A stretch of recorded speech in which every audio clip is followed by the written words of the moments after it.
One of the most captivating and intricate narratives in the Bible is the story of Esau.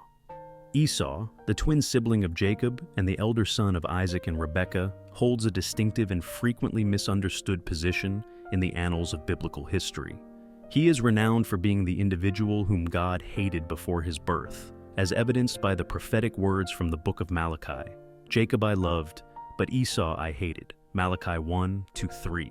This assertion has incited centuries of theological discourse and poses critical inquiries regarding the unfolding of divine designs in human history, predestination, and free will. To gain a comprehensive understanding of Esau's narrative, it is necessary to investigate his life, the circumstances of his birth, his relationship with his sibling Jacob, and the enigmatic words that God spoke about him. These components provide profound insights into the fulfillment of divine promises, choices, and identity. The birth of Esau and Jacob, two nations in the womb. Esau's narrative commences in the womb of his mother, Rebekah, before his delivery. Rebekah became pregnant with twins after years of struggling with infertility as a result of the prayers of her husband Isaac. Nevertheless, her pregnancy was not typical. She experienced an unusual and turbulent internal conflict, which compelled her to seek the Lord's guidance. Rebekah received a prophecy from God that would determine the fates of her two sons.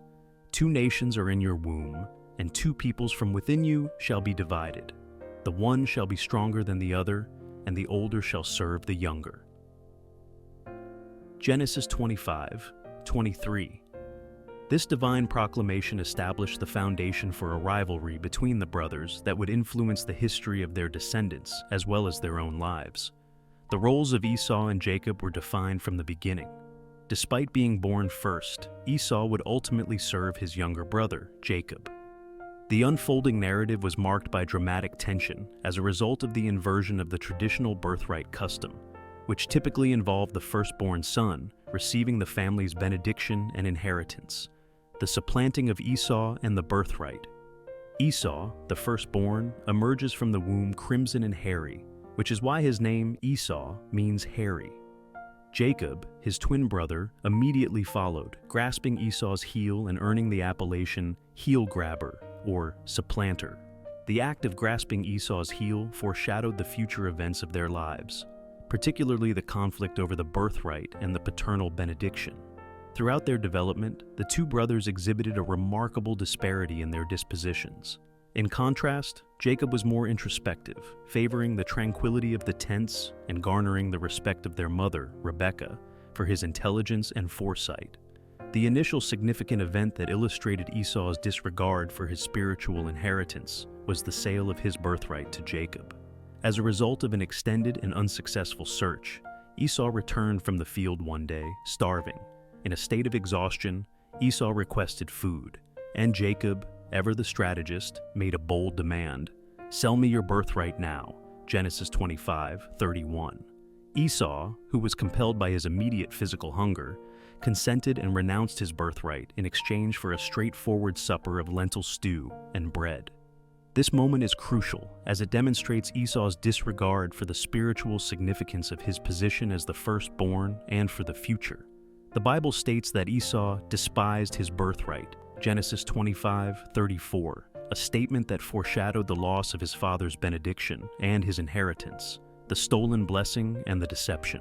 Years later, the tension between Esau and Jacob reached its zenith as their father, Isaac, prepared to confer his patriarchal blessing upon them. This boon was not only a material inheritance in ancient times, but also a divine favor and spiritual promise. Isaac, who was now elderly and nearly blind, directed Esau to hunt and prepare a meal. Subsequently, he would grant him the benediction intended for the firstborn. Rebekah and Jacob formed a conspiracy to deceive Isaac and take the blessing intended for Esau after Rebekah overheard Isaac's plans. Jacob's disguise as his sibling was assisted by Rebekah while Esau was hunting. Jacob emulated Esau's hairy physique by donning Esau's attire and wrapping his arms and neck in animal skins. Isaac, who was unable to see clearly, was persuaded by the scent and texture of Esau and granted Jacob the blessing. Upon his return, Esau was incensed and devastated upon discovering the deception. Isaac was beseeched for an additional blessing. However, Jacob had already received the blessing designated for the firstborn. Isaac's remarks to Esau were chilling. The prophecy that Rebekah was given before the twins' birth, that the older would assist the younger, was fulfilled at this moment. Esau, in his anguish, swore to kill Jacob after their father's death, which compelled Jacob to flee to the home of his uncle Laban. The interpretation of Esau I hated. Many Bible readers have been troubled by the phrase, Jacob I loved, but Esau I hated, as it seems to imply a predetermined rejection of Esau by God.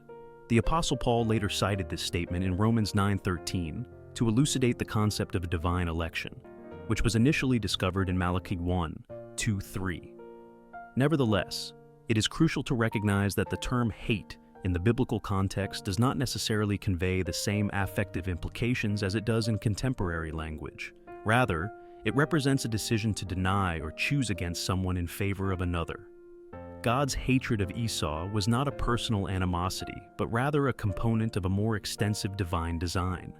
The continuance of the Abrahamic covenant, which would lead to the arrival of the Messiah and the chosen people of Israel, was associated with God's favor toward Jacob.